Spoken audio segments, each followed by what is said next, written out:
আজিৰ আমাৰ ভিডিঅ'টোৰ প্ৰথম কুৱেশ্যনটো হ'ব কম্পিউটাৰৰ মগজু কাক কোৱা হয়? কম্পিউটাৰৰ ব্ৰেইন বুলি কোনটোক জনা যায় বুলি সুধিছে আৰু ইয়াৰ ৰাইট এনসাৰটো হৈ যাব অপশ্যন নম্বৰ সি CPU। CPU কম্পিউটাৰৰ মগজু বুলি জনা যায়। নেক্সট কুৱেশ্যন পাৱাৰ পইণ্ট কিয় ব্যৱহাৰ কৰা হয়? পাৱাৰ পইণ্ট কিয় ব্যৱহাৰ কৰা হয় বুলি সুধিছে আৰু ইয়াৰ ৰাইট এনসাৰটো হৈ যাব অপশ্যন নম্বৰ বি প্ৰেজেণ্টেশ্যন বনাবলৈ। যিকোনো ধৰণৰ প্ৰেজেণ্টেশ্যন বনাবলৈ পাৱাৰ পইণ্ট ব্যৱহাৰ কৰা হয়। নেক্সট কুৱেশ্যন CPUৰ সম্পূৰ্ণ ৰূপটো কি? CPUৰ ফুল ফৰ্ম কি বুলি সুধিছে আৰু ইয়াৰ ৰাইট এনসাৰটো হৈ যাব অপশ্যন নম্বৰ এ চেণ্ট্ৰেল প্ৰচেছিং ইউনিট। CPUৰ সম্পূৰ্ণ ৰূপটো হ'ব চেণ্ট্ৰেল প্ৰচেছিং ইউনিট আৰু CPU কম্পিউটাৰৰ মগজু বুলিও জনা যায়। নেক্সট কুৱেশ্যন তলহত দিয়া কোনটো ইনপুট ডিভাইচ? তলহত দিয়া কোনটো এটি ইনপুট ডিভাইচ বুলি সুধিছে আৰু ইয়াৰ ৰাইট এনসাৰটো হৈ যাব অপশ্যন নম্বৰ সি কিবৰ্ড। কিবৰ্ড হ'ল এটি ইনপুট ডিভাইচ।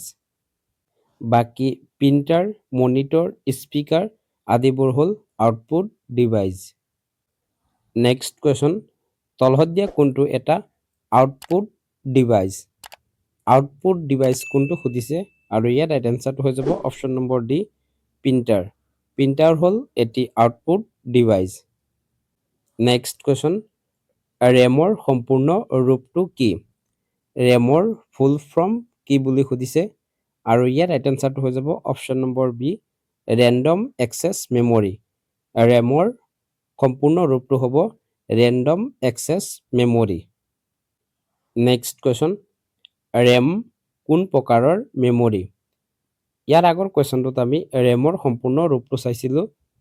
ইয়াত প্ৰশ্নটোত সুধিছে ৰেম কি প্ৰকাৰৰ মেমৰি আৰু ইয়াৰ ৰাইট এনসাৰটো হৈ যাব অপশ্যন নম্বৰ সি টেম্পৰাৰী। ৰেম এক প্ৰকাৰৰ টেম্পৰাৰী মেমৰি। নেক্সট কুৱেশ্যন ৰোমৰ সম্পূৰ্ণ ৰূপটো কি? ৰোমৰ সম্পূৰ্ণ ৰূপ অৰ্থাৎ ফুল ফৰ্ম কি বুলি সুধিছে আৰু ইয়াৰ ৰাইট এনসাৰটো হৈ যাব option number A read only memory. ৰোমৰ সম্পূৰ্ণ ৰূপটো হ'ব read only memory. Next question hard disk কোন ধৰণৰ মেমৰি? হাৰ্ড ডিস্ক কোন ধৰণৰ মেমৰি বুলি সুধিছে আৰু ইয়াৰ ৰাইট এনসাৰটো হৈ যাব option number C secondary. Hard disk secondary memory. Next question operating চিষ্টেমৰ প্ৰধান কাম কি? অপাৰেটিং চিষ্টেমৰ প্ৰধান কাম হ'ল তিনিটা। প্ৰথমটো হ'ব হাৰ্ডৱেৰ নিয়ন্ত্ৰণ কৰা, 2 নম্বৰটো হ'ব ছফ্টৱেৰ চলোৱা আৰু 3 নম্বৰটো হ'ল ইউজাৰ আৰু কম্পিউটাৰৰ মাজত সংযোগ স্থাপন কৰা। সেয়ে আমাৰ ইয়াৰ ৰাইট এনসাৰটো হৈ যাব অপশ্যন নম্বৰ ডি ওপৰৰ সকলো। নেক্সট কুৱেশ্যন উইণ্ডোজ কি ধৰণৰ ছফ্টৱেৰ? উইণ্ডোজ এক প্ৰকাৰৰ ছফ্টৱেৰ আৰু প্ৰশ্নটোত সুধিছে উইণ্ডোজ কি প্ৰকাৰৰ ছফ্টৱেৰ আৰু ইয়াৰ ৰাইট এনসাৰটো হৈ যাব option number B system. Windows এক প্ৰকাৰৰ system software. Next question MS word কিয় ব্যৱহাৰ কৰা হয়?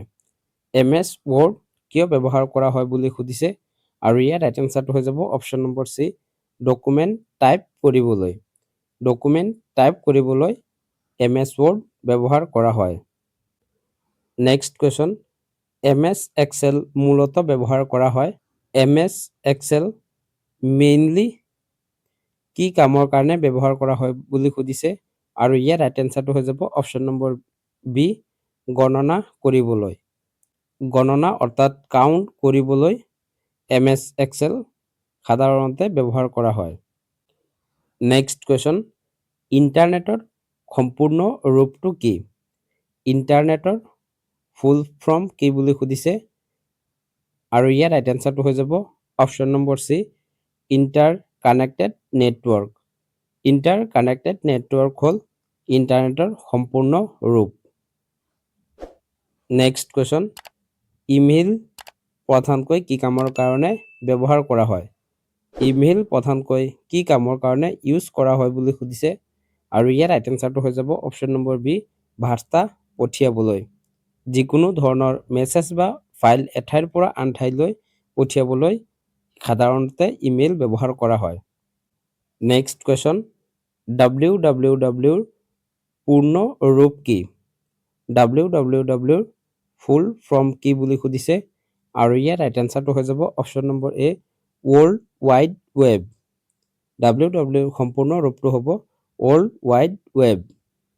নেক্সট কুৱেশ্যন, ব্ৰাউজাৰৰ উদাহৰণ কোনটো? অৰ্থাৎ প্ৰশ্নটোত সুধিছে তলত দিয়া কোনটো এটি ব্ৰাউজাৰ আৰু ইয়াৰ ৰাইট এনচাৰটো হৈ যাব অপশ্যন নম্বৰ বি গুগল ক্ৰম। গুগল ক্ৰম হ'ল এটি ব্ৰাউজাৰৰ উদাহৰণ। নেক্সট কুৱেশ্যন, কম্পিউটাৰ অন কৰা প্ৰক্ৰিয়াক কি কোৱা হয়? কম্পিউটাৰ অন কৰা প্ৰক্ৰিয়াক কি বুলি জনা যায় বুলি সুধিছে আৰু ইয়াৰ ৰাইট এনচাৰটো হৈ যাব option number C booting. Computer on কৰা প্ৰক্ৰিয়াক বুটিং বুলি জনা যায়। নেক্সট কুৱেশ্যন, এণ্টিভাইৰাছ ছফ্টৱেৰৰ কাম কি? এণ্টিভাইৰাছ ছফ্টৱেৰৰ মেইন কাম কি বুলি সুধিছে আৰু ইয়াৰ ৰাইট এনচাৰটো হৈ যাব অপশ্যন নম্বৰ চি ভাইৰাছ নষ্ট কৰা। ভাইৰাছ নষ্ট কৰা হ'ল এণ্টিভাইৰাছ ছফ্টৱেৰৰ মেইন কাম। নেক্সট কুৱেশ্যন, পেন ড্ৰাইভ কোন ধৰণৰ ষ্ট'ৰেজ? পেন ড্ৰাইভ কি ধৰণৰ ষ্ট'ৰেজ বুলি সুধিছে আৰু ইয়াৰ ৰাইট এনচাৰটো হৈ যাব অপশ্যন নম্বৰ চি এক্সটাৰ্নেল।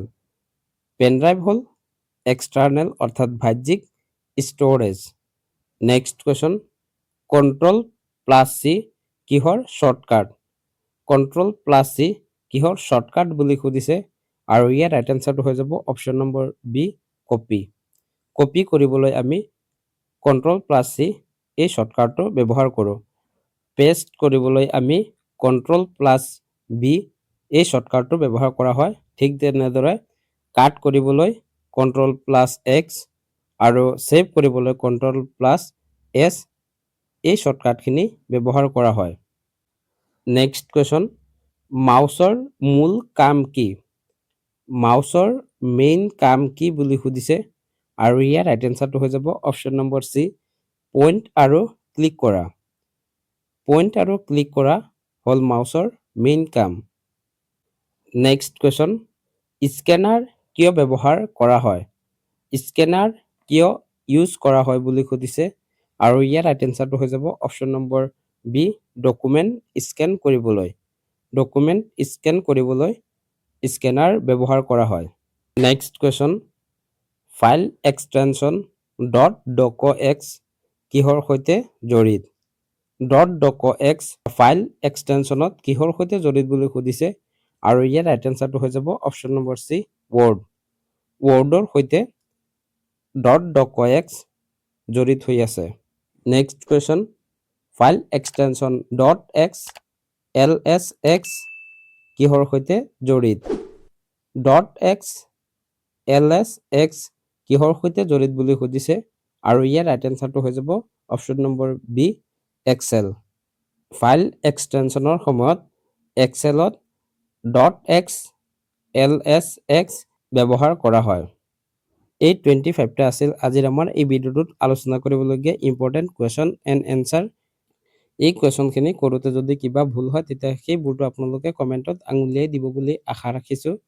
ইয়াৰ পিছত প্ৰতিটো ভিডিঅ'ত যেনেকুৱা আপোনালোকলৈ এটি কুৱেশ্যন লৈ আহোঁ, আজিও এটি কুৱেশ্যন লৈ আহিছোঁ আৰু সেই কুৱেশ্যনটো হ'ব কম্পিউটাৰ বন্ধ কৰা প্ৰক্ৰিয়াক কি কোৱা হয়? কম্পিউটাৰ বন্ধ কৰা প্ৰক্ৰিয়াক কি বুলি কোৱা হয়? ইয়াৰে 4টা অপশ্যন দিয়া আছে। অপশ্যনখিনিৰ ভিতৰত আপোনালোকে ৰাইট এনচাৰটো কমেণ্টত জনাওক আৰু নহ'লে ইয়াৰ এনচাৰটো আমি ডেছক্ৰিপশ্যনত দি দিম, তাৰ পৰা গৈও চাব পাৰিব। ভিডিঅ'টো যদি এতিয়ালৈকে চাই আছে তেতিয়াহ'লে ভিডিঅ'টো এটি লাইক কৰি দিব আৰু আমাৰ চেনেলটো যদি এতিয়ালৈকে ছাবস্ক্ৰাইব কৰা নাই তেতিয়াহ'লে চেনেলটো ছাবস্ক্ৰাইব কৰি ৰাখিবলৈ অনুৰোধ জনাইছোঁ। ভিডিঅ'টো শেষলৈ চোৱাৰ বাবে ধন্যবাদ। জয় আই অসম।